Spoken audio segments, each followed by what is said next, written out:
Hello guys, how are you? कैसे हैं आप लोग? स्वागत है आपका माई रिवीजन चैनल पर। तो चलिए गाइस, स्टार्ट करते हैं आज का टॉपिक है हमारा ऑनरशिप में हमने पहले भी वीडियो किया है एक। तो मैं आपको एक बार वो चीज़ रिवाइज़ करवाना चाहता हूँ कि अगर एक बार रिवाइज़ करेंगे तो आपको ये टॉपिक थोड़ा और अच्छे से समझ आएगा। और चलो क्विकली रिवाइज़ करेंगे इसको। तो गाइस प्लीज़ इस टॉपिक को जब सुनते हैं तो वीडियो को अच्छे से सुना कीजिए। अपना मेंटल फिज़िकल हर एक चीज़ को फोकस करके इस वीडियो पे लगाना है आपको, ताकि आपको कॉन्सेप्ट अच्छे से समझ में आए। तो गाइस स्टार्ट करते हैं। तो लास्ट वीडियो में गाइस हमने क्या पढ़ा था? हमने पढ़ा था 3 चीज़ें। हमने पढ़ा था कि ऑनरशिप इंट्रोड्यूस कैसी हुई, meaning of ownership and definition. तो जो इंट्रोडक्शन थी, इंट्रोडक्शन में हमने पढ़ा था कि ऑनरशिप पोजेशन पहले आया और ऑनरशिप ने पोजेशन को फॉलो किया। फिर with the advancement of civilisation ownership का कॉन्सेप्ट और थोड़ा उभर के आने लगा। और रोमन लॉ में इस ऑनरशिप को 2 टर्म्स में डिफ़ाइन किया है, डोमेनियम एंड पोजेशन। और इंग्लिश लॉ में फर्स्ट टाइम इस टर्म को इन लॉ यूज़ किया गया इन 1853 with the concept of absolute ownership. और हिस्टोरिकली अगर देखा जाए तो एंशियंट इंडियन लॉ में भी इसको रिकॉग्नाइज़ किया है और हमारे कई कमेंटेटर्स ने इसको डिफ़ाइन भी किया है, लाइक नारदा, यज्ञवल्क्य, व्यास एट्सेट्रा। और मीनिंग देखा जाए तो मीनिंग में क्या था? मीनिंग में हमने पढ़ा था कि ownership is a relationship between the person and a thing. तो पर्सन कोई भी हो सकता है, पर्सन में it may be individual, group of person, corporation, government. और एन ऑब्जेक्ट में क्या हो सकता है कि कॉर्पोरियल भी हो सकता है, इनकॉर्पोरियल भी हो सकता है। तो ऑनरशिप में हमने एक राइट इन रैम और राइट इन पर्सोनम पढ़ा था, जो हमने कॉन्सेप्ट पहले पिछली वीडियोस में पढ़ चुके हैं। तो वो जो कॉन्सेप्ट है राइट इन रैम और राइट इन पर्सोनम का, ये ऑनरशिप से ही अराइज हुआ है। और ऑनरशिप को हम 2 एलिमेंट्स में भी डिफाइन कर सकते हैं। इट में बी फॉर्मल और मटेरियल। फॉर्मल में क्या होता है कि फॉर्मल एलिमेंट जो होता है उसमें आपकी विल देखी जाती है, पावर कैपेसिटी एक प्रोडक्ट को लेने की। और मटेरियल एलिमेंट होता है जब आप उस प्रोडक्ट को ले चुके होते हैं, ऑन कर चुके हैं, तो आपका वो मटेरियल एलिमेंट बन जाता है। तो ये 2 एलिमेंट ज़रूरी होते हैं एक ऑनरशिप में। तो ये आपने पढ़ा है। मीनिंग के बाद हमने पढ़ी थी डेफिनेशन में गाइस क्या था कि हमने 3 डेफिनेशंस की ली थी। ऑस्टिन को लिया था, सेल्मन को लिया था, हॉफल्स को लिया था। ऑस्टिन में हमने पढ़ा था कि ऑस्टिन क्या बताते हैं कि it's a relationship between a person and a thing. और सेल्मन बताते हैं कि it's a relationship between a person और an right that is vested in him. तो उस पर्सन के राइट और उस पर्सन के बीच में रिलेशन होता है। हॉफल्स ने इसको बोला कि, और हॉफल्स ने थोड़ा इसको और एक्सप्लेन किया। हॉफल्स कहते हैं कि ये एक सिर्फ ओनर का ही राइट नहीं होता है, तो ये राइट किसी का भी हो सकता है जो इस प्रॉपर्टी को इन्जॉय करता है, उसको पोजेशन करता है। बट सारे एलिमेंट्स वो नहीं इन्जॉय कर सकता, बट कुछ एलिमेंट्स होते हैं। और इसमें 3 एलिमेंट्स जो मेजर होते हैं वो क्या होते हैं? पोजेशन, यूजिंग, डिस्पोजिशन, जो एक ऑनर के होते हैं। और अगर कोई ऑनर के अलावा इन राइट्स को यूज़ कर सकता है तो वो पोजेशन कर सकता है, यूजिंग कर सकता है, डिस्पोजिशन वो नहीं कर सकता। तो गाइज़ ये हमने डेफिनेशन पढ़ी थी। 3 चीज़ें हो गई। अब आपको आगे कॉन्सेप्ट जो मैं पढ़ाऊँगा वो आपको थोड़ा अच्छे से क्लैरिफाई होगा, समझ पाएंगे आप। तो चलिए गाइज़ स्टार्ट करते हैं। इस वीडियो में पढ़ेंगे हम काइंड्स ऑफ ऑनरशिप। तो काइंड्स ऑफ ऑनरशिप में 6 तरह की ऑनरशिप लेके चल रहे हैं हम। Corporeal, incorporeal, sole ownership, co ownership, legal ownership, equitable, trust, beneficial, vested, contingent, absolute and limited. तो ब्रीफली पढ़ते हैं। कॉर्पोरियल ऑनरशिप क्या है और इनकॉर्पोरियल ऑनरशिप क्या है? कॉर्पोरियल ऑनरशिप होती है ownership of a material object that is tangible in nature. Tangible in nature क्या हो सकते हैं? जैसे land, good, building, car etcetera, they are in tangible in nature. और इनकॉर्पोरियल ओनरशिप होती है ownership of rights which are intangible in nature and that can not be seen और touched. अब वो चीज़ क्या हो सकती है? पेटेंट्स, ट्रेडमार्क, रेपुटेशन और कॉपीराइट। तो ये हो गया आपका कॉर्पोरियल। इनकॉर्पोरियल। अब आएंगे हम सोल ओनरशिप पे और को ओनरशिप पे। सोल ओनरशिप होती है गाइस जब किसी एक प्रॉपर्टी पे किसी एक ओनर का राइट होता है, लीगल राइट होता है, तो उसको बोलते हैं सोल ओनरशिप। और को ओनरशिप होती है जब किसी एक प्रॉपर्टी पे 2 या 2 से ज़्यादा ओनर्स हो जाते हैं, को ओनर्स हो जाते हैं, तो उसको बोलते हैं को ओनरशिप बोलते हैं। और को ओनरशिप को आगे 2 टर्म्स में और डिफ़ाइन किया जाता है। को ओनरशिप जॉइंट ओनरशिप भी हो सकती है, ओनरशिप इन कॉमन भी हो सकती है। और जॉइंट ओनरशिप क्या होती है? जॉइंट ओनरशिप में होता क्या है कि जब किसी एक को ओनर की डेथ हो जाती है तो उसका जो उस प्रॉपर्टी में शेयर या राइट होता है वो उसके लीगल हायर्स को नहीं जाता है, वो ट्रांसफ़र हो जाता है आगे एग्जिस्टिंग को ओनर्स में। और ऐसे ही ये प्रोसेस चलता रहता है स्टेप बाय स्टेप। और लास्ट अगर कोई को ओनर बच जाता है, मान लीजिए 5 को ओनर थे, उसमें सब की डेथ हो जाती है, एक रह जाते हैं और वो एक की भी डेथ हो जाती है तो लास्ट के जो को ओनर की जो शेयर रह जाता है, उसके पास जो भी प्रॉपर्टी रह जाती है वो उसके लीगल हायर्स में चली जाती है। तो इसकी जो एग्जांपल है वो को पार्टनर है। और ओनरशिप इन कॉमन में क्या होता है कि जब किसी एक को ओनर की डेथ होती है तो उसके जो लीगल हायर्स हैं वो जो राइट और उसके जो हक होता है उस प्रॉपर्टी में वो उनको ट्रांसफ़र हो जाता है, को ओनर्स को नहीं जाता है। तो ये केस हो सकता है पार्टनरशिप में। तो गाइज़ आपने पढ़ लिया सोल ओनरशिप, को ओनरशिप। आगे चलते हैं legal ownership and equitable ownership. अब लीगल ओनरशिप और इक्विटेबल ओनरशिप क्या है? लीगल ओनरशिप जो इक्विटेबल ओनरशिप का जो कॉन्सेप्ट है ये इंग्लिश लॉ रिकॉग्नाइज़ करता है इसको। और इन इंग्लैंड ये जुडिकेचर एक्ट जो आया था उससे पहले दो तरह की कोर्ट्स होती थी, एक कॉमन लॉ कोर्ट होती थी और इक्विटी कोर्ट होती थी। कॉमन लॉ कोर्ट होती थी जो रिकॉग्नाइज़ करती थी राइट्स को एंड उनको प्रोटेक्ट करती थी, और इक्विटी कोर्ट्स क्या करती थी, इन राइट्स को एनफोर्स करवाती थी।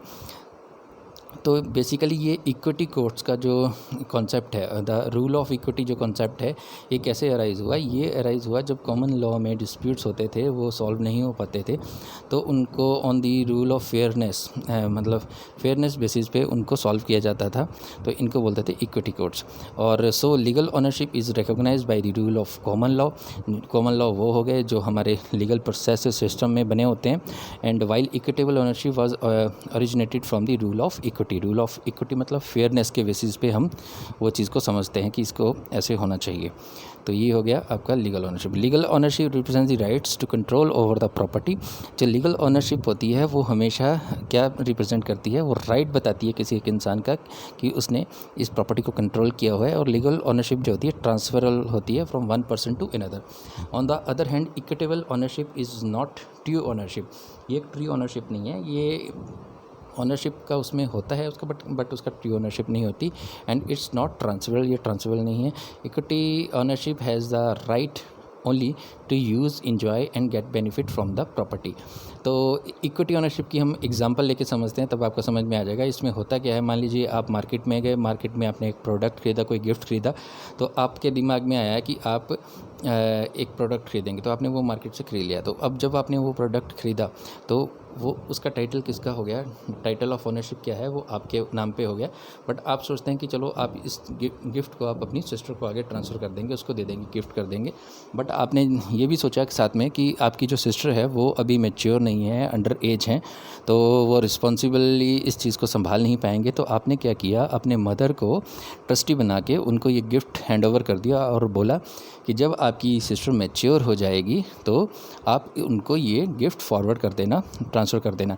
तो इन दैट केस होता क्या है कि सिस्टर क्या वो होती है, इक्विटेबल टाइटल होता है उनका, उनकी इक्विटेबल ओनरशिप है। और at the time age of his maturity वो इन गिफ्ट को अपनी मदर से ले सकती हैं। तो गाइज ये थी एग्जांपल इक्विटेबल ओनरशिप की। तो चलिए आगे चलते हैं तो हम पढ़ेंगे trust and beneficial ownership. Trust ownership is an instance of duplicate ownership. Trust property is that which is owned by two persons at the same time. The relation between the two owners is such that one of them is under obligation to use his ownership for the benefit of the other.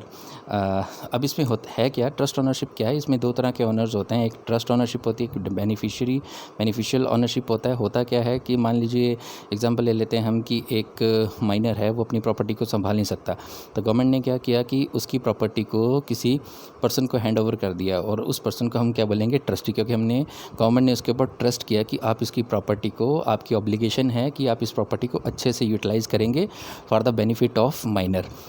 और minor, अब जो minor benefit ले रहा है इस बैठे बैठे, वो क्या है? बेनिफिशियल ओनरशिप हो गया। और जो प्रॉपर्टी जिस बंदे को हैंड ओवर की है और उसकी ऑब्लिगेशन है कि वो प्रॉपर्टी को माइनर के बेनिफिट के हिसाब से चलाए, तो वो उसकी ऑब्लिगेशन वो हो गया ट्रस्टी। तो ट्रस्टी और बेनिफिशियल दो पार्ट हो गए इसमें। तो अब होता क्या है, जब गवर्नमेंट इसको किसी ट्रस्टी को देती है तो ट्रस्टी को क्या मानती है, वो अपनी लीगल टर्म्स में in the eyes of law वो लीगल ओनर माना जाता है। तो बट होता क्या कि he is not a real owner और he is a nominal, but in the eyes of law trustee represents his beneficiary.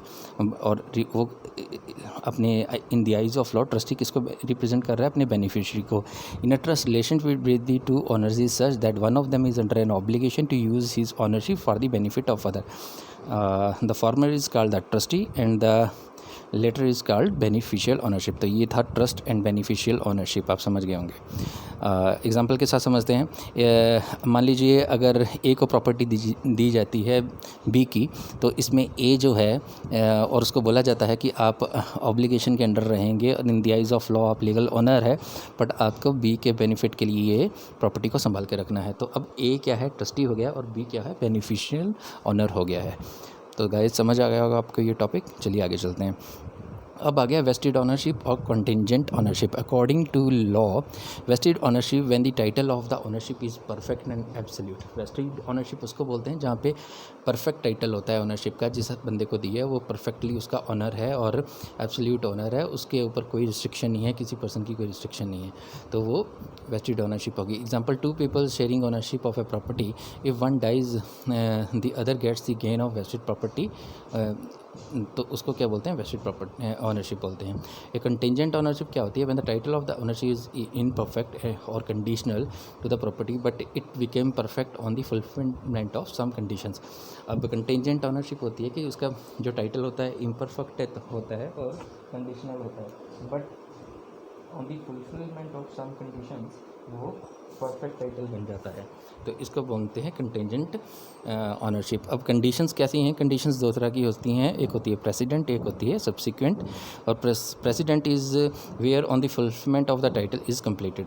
President condition होती है जो टाइटल को ट्रांसफ़र करने से पहले कंडीशन लगाई जाती है, उसको प्रेसिडेंट बोलते हैं। और सब्सिक्वेंट होती है कि जो टाइटल ट्रांसफ़र करने के बाद कंडीशन को फुलफ़िल करना होता है, उसको सब्सिक्वेंट। तो इसकी एग्जांपल भी ले लेते हैं हम। कंडीशनल प्रेसिडेंट क्या होती है, condition precedent is that which proceeds the transfer of property and the condition must be fulfil before the transfer. और इसमें क्या है कि X agrees to transfer his house to Y provided Y marries his daughter A. Such a condition imposed should be fulfilled before the transfer take place. Hence it is known as conditional precedent. और conditional subsequent क्या होती है, conditional condition which is required to be fulfilled after the transfer of property. तो इन दोनों का ये difference है। अब एग्जांपल क्या है इसकी, A gift a property to B on the condition that B should marry C within 3 months from such a transfer. Hence the property vested in B at present. But if B does not marry C within 3 months, the transfer will fail. तो मतलब अगर A ने बोला कि आप मेरी लड़की से शादी करोगे, मेरी प्रॉपर्टी ट्रांसफ़र करने के बाद 3 महीने बाद उसके साथ अगर शादी करोगे तो आप इसके ऑनर हो जाओगे। तो ये है कंडीशन जो ट्रांसफ़र होने के बाद फॉलो की जा रही है। तो ये दो कंडीशंस होती हैं गाइस, आप समझ गए होंगे टॉपिक को। चलिए आगे चलते हैं। और लास्ट में है हमारी absolute ownership and limited ownership. Absolute ownership क्या होती है, when a person has got all the rights in relation to any property, we say that absolute ownership vested in him without any restriction. जब उसके ऊपर कोई restriction नहीं होती, कोई उसको ये नहीं कह सकता कि इसमें मेरा राइट है, या कोई लॉ की तरफ से उसको एब्सोल्यूट ऑनर का टाइटल ना मिला हो, जब उसको ये सब कुछ मिला होता है, उसके ऊपर, उस प्रॉपर्टी के ऊपर उसके सारे राइट्स होते हैं, तो उसको बोलते हैं एब्सोल्यूट ऑनरशिप। लिमिटेड ऑनरशिप होती है is the ownership when there are certain restrictions, जब उसके ऊपर कुछ रिस्ट्रिक्शंस होती हैं आपको to used in case of use, duration और disposition, the ownership is called limited. For example, prior to the enactment of the Hindu succession act 1956, a woman had only a limited ownership over the estate because she held the property only for her life, and after her death the property passed on to the last heir or last holder of the property. तो guys topic समझ में आ गए होंगे आपको, kinds of ownership पढ़ाया है हमने। Hope so कि आपको बहुत अच्छे से समझ में आया होगा। और गाइस प्लीज़, अगर आपको ये टॉपिक पढ़ाया समझ में आ गया है तो प्लीज़ मेरे इसको लाइक और शेयर ज़रूर कीजिए। और एक और बात, अगर आपको मेरा पढ़ाया हुआ समझ में अच्छा लगता है तो प्लीज़ इसको सब्सक्राइब कीजिए, ताकि मैं आपके पास अपनी फ़र्दर वीडियोज़ को लेके पहुंच सकूं। Thank you guys, thank you very much.